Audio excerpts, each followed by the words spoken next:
Être libre, est faire ce qui nous plaît.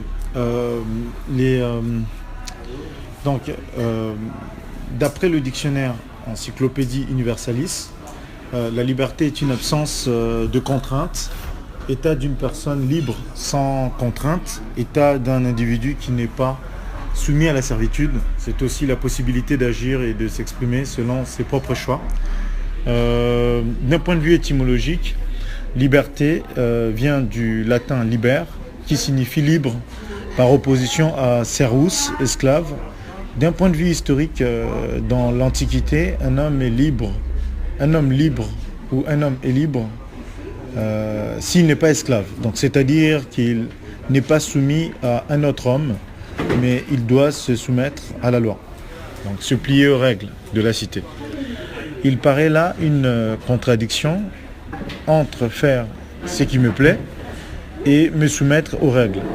En effet, la conception de la liberté paraît paradoxale, contradictoire dans le référentiel du citoyen grec de l'Antiquité, pour qui être libre, c'est obéir aux lois de la cité. Au premier abord, celui qui se plie aux règles ne peut pas être libre, car par définition, il ne peut pas faire ce qui lui plaît. Poser la question de savoir si être libre, c'est faire ce qui me plaît, nous conduit à une contradiction, un paradoxe, qui nous pousse à répondre par la négative.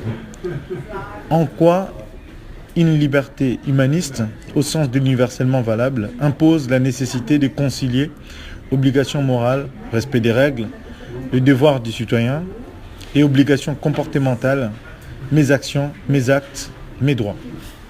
Donc pour circonscrire notre réflexion, on va plutôt parler morale et éthique.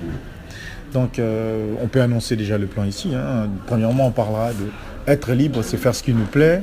Et ensuite, on verra que faire ce qui nous plaît a ses limites, un goulot d'étranglement. Donc les limites de cette première conception fera que la liberté universellement valable doit être éclairée par la réflexion.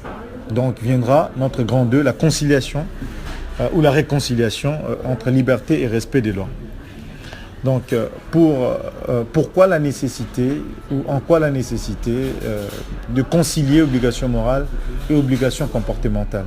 Au premier abord, ça paraît contradictoire d'aborder la notion de liberté comme respect des obligations, qu'elles soient morales ou comportementales. En effet, dans l'opinion publique, il est couramment dit que être libre, c'est faire ce que je veux.